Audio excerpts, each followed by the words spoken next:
All right, here we go. We're going to start with parallelograms, okay? So here we've got a parallelograms. I've had a lot of people calling these rhombuses. They are not rhombuses. A rhombus has to have all of the side lengths the same, okay? These are not necessarily side lengths the same. So it's that noise you're looking around is, I think it's construction outside. It's not somebody making that noise. We did the same thing last period. Okay, parallelograms. Base times height is our area formula for a parallelogram. Down here, and we're going to add this to your notes in just a minute, the base and the height have to form a right angle. The height is not the diagonal. So I'm going to show you visually where this formula comes from and why we use it, because hopefully this will help it make more sense. So right here, I've got this shape that I'm holding up. Okay, it is a rectangle, right? What is the area formula of the rectangle when it's a rectangle? Anna? Length times width. So if I do the length times the width here, I'm going to get the area of this shape, which is all of the blue stuff in my hands, yes? Okay, that's what area is. If I cut this rectangle, and I take this piece, and I arrange it like this, now what shape do I have? I have a parallelogram now, right? So I've moved it from a rectangle, cut off this side, I've got a parallelogram. When I made this switch and I cut this piece off and moved it into a parallelogram, what happened to the total area? It stayed the same. It stayed the same, right? So the area is the amount of blue I have. I didn't lose any area. I didn't gain any area. I still have the same amount of area. It's just arranged differently. So our formula is very similar to the rectangle, length times width. But now I'm doing what's called base times height, and the base and the height have to form a right angle. Because if I were to use this diagonal piece for the area, is this diagonal piece part of my original area formula for the rectangle? No, it's a random thing going through the middle. So I need to use the length and the width, which is going to be our height, and they form a right angle. Sometimes when I've got a parallelogram, that right angle is drawn in the middle of the shape, so we see that it's forming a right angle, it's going here and straight up. Sometimes that right angle is drawn on the outside, but it's always going to be marked with that right angle symbol. It's that 90-degree angle, okay? So the biggest piece here is figuring out what two pieces form that right angle, and those are my base and height, and that's what I'm going to use. The other pieces I'm not using for area. Somebody asked last class, or this morning, well then why are all the other pieces labeled? Well, they're labeled to see if you know and you can figure out what the right pieces are to use. That's part of the problem, okay? So if I look at this first one in blue, I see my right angle symbol right here. If you're having a hard time picking out what pieces to use, I would literally, oops, that's not what I wanted to do. I would trace over that right angle. What two pieces is that right angle literally attached to? What is it touching? 3 yards and 2 yards. So that's my base and my height. 3 times 2, that's got an area of 6 yards squared.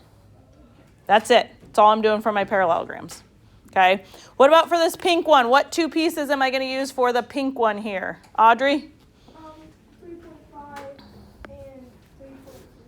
3.5 and 3.5 and 3.25 form my right angle. Go ahead and plug that into your calculator. Oops, not 3 times 5.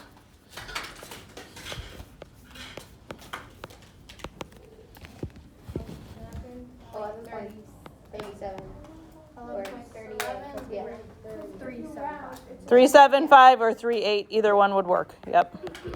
11.38 square feet. What about for the orange one? What two pieces am I going to use as my base and my height, Leo, of the orange one? 1.5 and 5. Yep, here's my right angle. 1.5 and 5, so 1.5 times 5, 7.5 inches squared. Okay. Now, one misconception when we're using the words base and height that I want you to kind of get out of your brain. A lot of people always say base. Oh, that's always the bottom. And the height is always how tall it is. Well, I can very easily take a shape, any shape, and turn it on its side or flip it upside down. So we don't want to think the base is always the bottom because sometimes the base might be the side, okay? And the right angle might be coming off of that. Same thing as height. People are like, well, height is how tall I am. Okay, well, let's say I'm 5'8", I think, give or take. Okay, I'm standing up, I'm 5'8". When I lay down, am I 5'8" still? Yeah. Yeah, just because I laid down doesn't mean I shrunk. I'm still 5'8", but my height isn't going up and down anymore, right? My height would be going side to side. I'm just laying down. So height doesn't always have to go up and down. It could be measured depending on how the shape is drawn. So don't get in your head, oh, I'm always going to pick the bottom piece as the base and go from there. No, I'm always going to find that right angle and find the two pieces that make that right angle.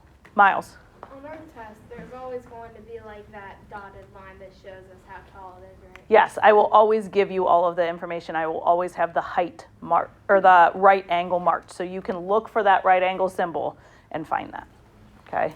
All right. So right now, before we add in your notes the formulas, I want you to copy these two sentences at the bottom somewhere on your page, either across the top, across the bottom. If you don't have space, put it on the next page, put it somewhere nearby.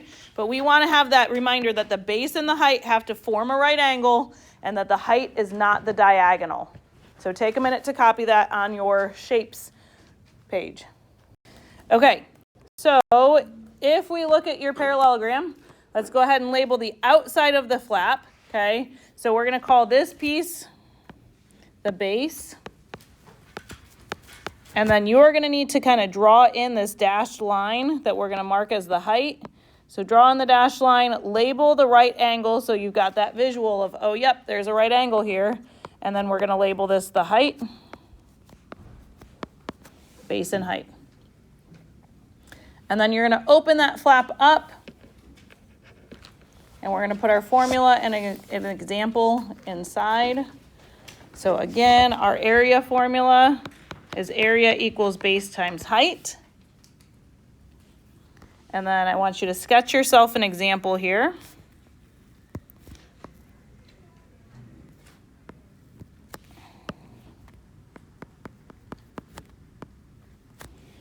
All right, we're going to label, let's see, this is going to be 6 yards. This is going to be 9.75 yards, and this will be 8 yards. So go ahead and label that. Zoom in a little bit so you can see it. Once you have that drawn, think about what two pieces you're going to call your base and your height. Again, find your right angle marking. What two pieces is it literally touching? Who thinks they know which two pieces I want to use here? Leo? 6 and 9.75. Good, so I'm going to do base times height, 9.75 times 6. Okay, question came up. Should I be writing that down or can I just plug it into my calculator? I always want you writing down what you're plugging into your calculator. Here's why. Let's say you do your homework tonight and all you do is put answers on it and you get the entire front side wrong. That happens, not a huge deal. But if I ask you tomorrow, okay, we got all of these wrong, what did you do to get these numbers? And you don't have any work, most of the time the response I get is, I don't really remember. And I typically am not going to be able to just look at a random number and figure out what you did. But if you write down, let's say you wrote down 9.75 times 8 here, then we could look and say, oh, look, you picked these two pieces. You used the wrong pieces to find your area. So just take the 5 seconds it takes to write down that work, then plug into your calculator and get an answer. Who's got that? I saw a lot of you plugged it in. Cora? 58.5. Is that what we said? 58.5? 58.5 yards squared is going to be my label. So all of my area answers are going to be units squared. Yards squared, feet squared, meters squared, inches squared. Okay? Questions on parallelograms? Yep. No, so I am not going to be testing you on perimeter.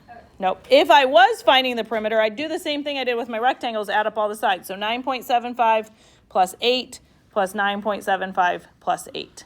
And I wouldn't be using this 6 for the perimeter because that's going through the middle of it. That's fourth grade stuff. Yeah. All right, so let's look at triangles.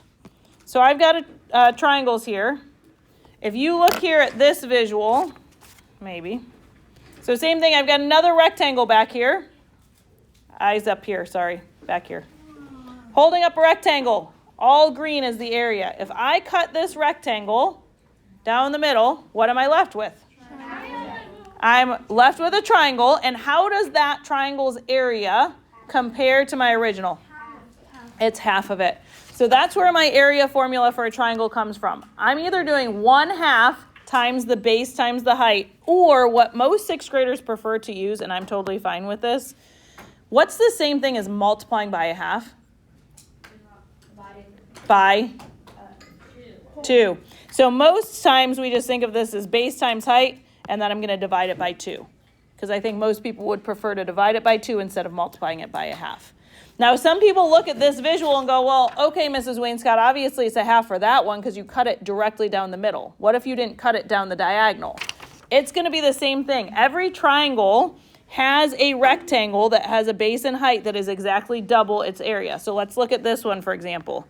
If I enclosed this and made a rectangle out of it, the base and height of this rectangle is exactly double the area of the triangle, because I could take this piece that I cut off and line it up here, and this piece and line up here. So it's twice the size of that original triangle. So same thing, it's base and height that we're looking for, so we're always going to start by finding that right angle. Once I find the right angle, I'm going to multiply those 2 pieces and divide by 2. So let's try a couple. This pink one, what 2 pieces do you want to use for the pink one? Alice? 4 and 2.5. Yep, so 4 and 2.5 form my right angle, and then divide that by 2. Use your calculator, you can plug the whole thing straight in. 4 times 2.5 divided by 2, all in one calculation. What's it give us? 5 yards squared, good. What about for the orange one? What are you using? Base times height divided by 2, Leo? 3 and 4. 3 times 4 divided by 2. You can probably do it in your head faster than your calculator for this one. What's 3 times 4 divided by 2? 6. Good. 3 times 4 divided by 2. 6 inches squared. And what about for the green one? What am I multiplying from my base and my height? David? 5 by? Yep. 5 times 5 makes my right angle. So 5 times 5 divided by 2. 12.5 feet squared. Very good. All right. So let's fill in. We're just skipping through here. Your triangle. Now, if you're looking at your notebook going, I didn't glue my triangle in that direction. Well, the fancy thing about notebooks is you can turn them sideways so that you could write it. I know. You guys. I'm just full of good ideas. I'm not telling you what you have to do. Just figure out how you can write this in. So you're going to label your right angle first. And then we're going to call this base. And we're going to call this guy height. And then we're going to open up, and on the inside, you're going to write area equals base times height divided by 2. Give you a second to catch up there. All right, once you have that written down, we're going to draw an example. See how well you can draw this triangle.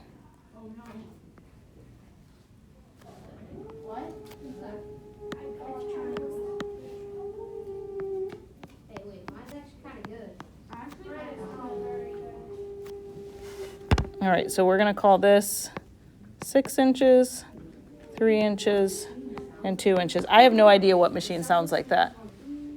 On this triangle, what 2 pieces you're using? What would we write down here, Riker? 3 inches and 2 inches. Good, so we're going to do 2 times 3 divided by 2, which is 3 square inches. Very good. Questions on that?